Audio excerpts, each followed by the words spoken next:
యుగ యుగాలుగా ప్రతి కథలో ఒక సమస్య. ఆ సమస్యని ఛేదించడానికి ఒక వీరుడు పుడతాడు. ఆ వీరుడు ఎవరో అని తెలిసేలోపే నిశ్శబ్దంగా తన పని ముగిస్తాడు.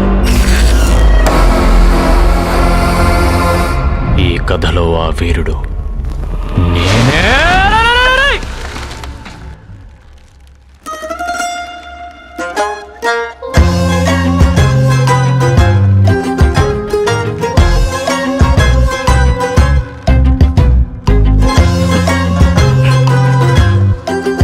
ఇప్పుడే వచ్చాను కదా, అప్పుడే పైకి లేపేశారంట్రా.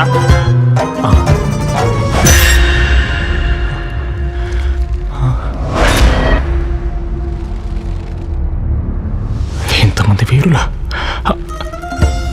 అలాగే చాలా బిల్డప్ ఇచ్చి వచ్చినట్టున్నారే. ఇప్పుడు ఎలా దిగాలి?